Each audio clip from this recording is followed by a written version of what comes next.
तालिबान ने मुनीर सेना को गोलियों से भुना। आधी रात हुई जंग में 2100 सैनिक की बड़ी कब्र। पाकिस्तान के साथ तालिबान की आधी रात फिर जंग हो गई और इस बार तो तालिबान ने पाकिस्तान के 2100 से ज्यादा फौजियों को मार गिराया है। और तो और अब तालिबान ने पूरे पाकिस्तान को मिट्टी में मिलाने की कसम खा ली है, जिसके बाद पाकिस्तान की आवाम से लेकर शहबाज तक घबराए हुए हैं। इस वक्त जहां मुनीर के माथे से पसीना बह रहा है, वहीं दूसरी तरफ उनके फौजी अपनी पोस्टों को छोड़ अपनी जान बचाकर भाग रहे हैं, जिसके बाद मुनीर को उसकी औकात पता चल गई है। नमस्कार, कैपिटल टीवी का खास शो कच्चा चिट्ठा देख रहे हैं आप। मैं हूं आपके साथ हर्ष भारद्वाज। पाकिस्तान और तालिबान के बीच मंगलवार की रात जमकर जंग होती रही। दोनों देशों की सेनाओं के बीच कई जगहों पर रात भर फायरिंग होती रही, जिसमें दोनों पक्षों को भारी नुकसान होने की रिपोर्ट है और बुधवार रात भी ऐसी ही कुछ तस्वीरें देखने को मिली। पाकिस्तान की सेना ने दावा किया है कि तालिबान और तहरीक तालिबान यानी टीटीपी ने रात भर बिना उकसावे की फायरिंग की, जिसके बाद पाकिस्तानी सेना ने जवाबी हमला किया। पाकिस्तानी सेना ने दावा किया कि उसने अफगानिस्तान के खोस्त प्रांत और कुर्रम बॉर्डर पर तालिबान को भारी नुकसान पहुंचाया है। पाकिस्तान की सेना ने इस दौरान तालिबान के 6 टैंकों को ध्वस्त करने का दावा किया। पाकिस्तान का दावा है कि उसकी गोलीबारी में कुछ तालिबानी सैनिकों के मारे जाने के बाद कई तालिबानी सैनिक मौके से फरार हो गए, जबकि तालिबान दावा कर रहा है कि पाकिस्तान ने उसके लड़ाकों को नहीं, तालिबानी लड़ाकों ने पाकिस्तान के 2100 से ज्यादा फौजियों को भून डाला है। अफगानिस्तान पाकिस्तान में रात भर चली जंग। पाकिस्तान ने शमशाद चौकी पर एक भीषण मुठभेड़ में तालिबान के चौथे टैंक ठिकाने को नष्ट करने का दावा किया। इसके अलावा पाकिस्तानी सेना ने अफगानिस्तान के खोस्त प्रांत में नरगासर चौकी पर एक और टैंक ठिकाने को भी नष्ट करने का दावा किया। इसके अलावा तुर्कमानजई टॉप पर एक अभियान के दौरान 6ठे तालिबानी टैंक को उसके चालक दल सहित निशाना बनाकर नष्ट करने का भी पाकिस्तान ने दावा किया। लेकिन हम पाकिस्तान के दावों की पुष्टि नहीं कर रहे हैं, क्योंकि तालिबान का दावा इसके बिल्कुल उलट है। दरअसल पाकिस्तान और तालिबान के बीच पिछले 3 से 4 दिनों से लगातार जंग जारी है। 11 से 12 अक्टूबर की रात हुए संघर्ष के बाद रात फिर से सीमा पर दोनों तरफ से भारी गोलाबारी की गई। तालिबान ने 11 से 12 अक्टूबर की रात के हमले में पाकिस्तानी सेना के 1100 जवानों को मारने का दावा किया था। यह लड़ाई अभी भी जारी है। पाकिस्तान की सरकार ने तालिबान से रिश्ते तोड़ने का ऐलान किया है। गुरिल्ला युद्ध की चालाकी से मारे जा रहे पाकिस्तानी सैनिक। दरअसल 2025 में पाकिस्तान में तहरीक तालिबान पाकिस्तान यानी टीटीपी का उभार तेजी से हो गया है। यह अफगान तालिबान की मदद से हो रहा है। टीटीपी के लड़ाके कम संख्या में हैं, उनके हथियार पुराने हैं, फिर भी वो गुरिल्ला युद्ध की चालाकी से पाकिस्तानी सेना को भारी नुकसान पहुंचा रहे हैं और रोजाना पाकिस्तानी सेना की कब्र बना रहे हैं। क्या है गुरिल्ला युद्ध? गुरिल्ला युद्ध मतलब छोटे छोटे हमलों का खेल। इसमें बड़ी सेना के खिलाफ छोटी टुकड़ियां लड़ती हैं। वो सीधे टकराव से बचती हैं, आश्चर्यजनक हमला करती हैं, फिर छिप जाती हैं, पहाड़ों, जंगलों या गांवों का फायदा उठाती हैं। पुराने हथियार जैसे राइफल, आईईडी और कभी कभी ड्रोन इस्तेमाल करती हैं। मकसद है दुश्मन को थकाना, डराना और कमजोर करना। वियतनाम अफगानिस्तान की जंगों में ऐसा ही हुआ था।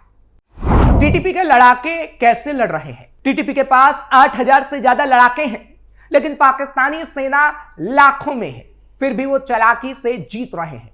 उनकी मुख्य चालें हैं, वो सड़कों पर पाकिस्तानी काफिले पर अचानक हमला करते हैं।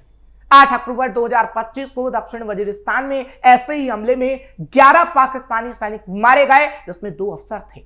लड़ाके हमला करते हैं, फिर अफगानिस्तान की सीमा पार करके भाग जाते हैं। पहाड़ी इलाकों का फायदा। खैबर पख्तूनख्वा के उत्तरी और दक्षिणी वजीरिस्तान जैसे पहाड़ी इलाके टीटीपी के गढ़ हैं। यहां घने जंगल और ऊंची चोटियां हैं। पाकिस्तानी सेना के टैंक और हेलीकॉप्टर मुश्किल से पहुंच पाते हैं। टीटीपी छिपकर आईईडी बिछाती है, स्नाइपर राइफल्स निशाना साधती है। जुलाई 2025 में बाजौर जिले में पाकिस्तान की ऑपरेशन सरबकाफ चली, लेकिन टीटीपी ने फिर कब्जा जमा लिया और पाकिस्तान को धूल चटा दी। सीमा पार मदद। अफगान तालिबान टीटीपी को ट्रेनिंग कैंप, पैसे और हथियार देते हैं। अमेरिका के अफगानिस्तान छोड़ते समय छूटे हथियार जैसे नाइट विजन गॉगल्स और स्नाइपर राइफल्स अब टीटीपी के पास है। सीमा खुली है तो वो हमला करके अफगानिस्तान भाग जाते हैं।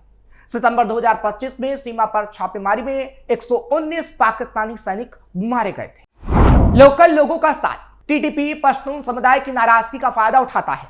फाटा इलाके को मुख्यधारा में मिलाने से लोगों को स्वायत्तता होनी पड़ी। सेना पर मानवाधिकार उल्लंघन के आरोप हैं। टीटीपी प्रोपोगेंडा से खुद को पश्तूनों का रक्षक बताता है। वो सरकारी लोगों जैसे पोलियो वैक्सीनेटर या मजदूरों पर निशाना साधते हैं ताकि विकास रुके। इससे स्थानीय लोग डरते हैं, लेकिन कुछ समर्थन भी देते हैं। पाकिस्तानी सेना क्यों हार रही है? पाकिस्तानी सेना आधुनिक हथियारों वाली है, लेकिन ये कन्वेंशनल युद्ध यानी सीधी जंग के लिए बनी है। गुरिल्ला युद्ध में वो फंस जाते हैं। छोटे ऑपरेशन तो चलाते हैं, लेकिन इलाके को लंबे समय तक कंट्रोल नहीं रख पाते। आर्थिक दिक्कतें और राजनीतिक कलह से बड़ा हमला मुश्किल होता है। 2025 में टीटीपी के 600 से ज्यादा हमले हो चुके हैं, जो 2024 के पूरे साल से ज्यादा हैं। टीटीपी का यह उभार पाकिस्तान के लिए बड़ा खतरा है। अफगान तालिबान की मदद बंद ना हुई तो जंग और लंबी चलेगी। पाकिस्तान को सिर्फ सैन्य कार्रवाई नहीं, बल्कि स्थानीय समस्याओं का हल चाहिए। गुरिल्ला युद्ध साबित करता है कि संख्या और हथियार हमेशा सब कुछ नहीं होता। चालाकी और जमीन का साथ ज्यादा ताकतवर होता है, और अफगानिस्तान इसी रणनीति से पाकिस्तान को पस्त कर रहा है। पाकिस्तान का खुला कच्चा चिट्ठा। हालांकि तालिबान के साथ चल रहे इस तनाव के बीच पाकिस्तान के रक्षा मंत्री ख्वाजा आसिफ ने माना है कि तालिबानी आतंकियों को इस्लामाबाद और उसकी सेना ने ही पैदा किया और अमेरिका के साथ गठजोड़ के दौरान उसे पाला भी। ख्वाजा आसिफ ने कहा कि तालिबान को हमने पाला, लेकिन अब वो भरोसेमंद नहीं रह गया, वो हमारे लिए ही भस्मासुर बन गया है। उनका यह बयान ऐसे समय में आया जब अफगानिस्तान के विदेश मंत्री मुत्ताकी पहली बार भारत के दौरे पर थे और कई समझौते किए, और दूसरी तरफ तालिबान पाकिस्तानी फौजियों को मार रहा है। आसिफ ने कहा कि तालिबान आतंकी मूल रूप से पाकिस्तान के पैदा किए हुए हैं। पाकिस्तानी मीडिया आज के साथ बातचीत में ख्वाजा आसिफ ने कहा कि पाकिस्तान तालिबान के साथ युद्ध नहीं चाहता, लेकिन चेतावनी दी कि किसी भी नापाक कोशिशों का करारा जवाब मिलेगा। उन्होंने कहा कि जब भी अफगानिस्तान से हमला होता है तो हम हमलावरों के घरों तक पीछा करते हैं। पाकिस्तान जानता है कि अफगानिस्तान में कौन कहां रहता है।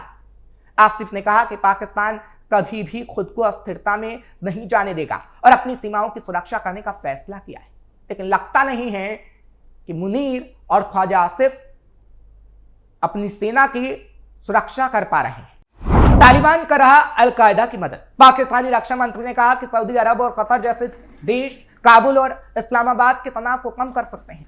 उन्होंने कहा कि अफगान सीमा पर तनाव काफी ज्यादा बना हुआ है।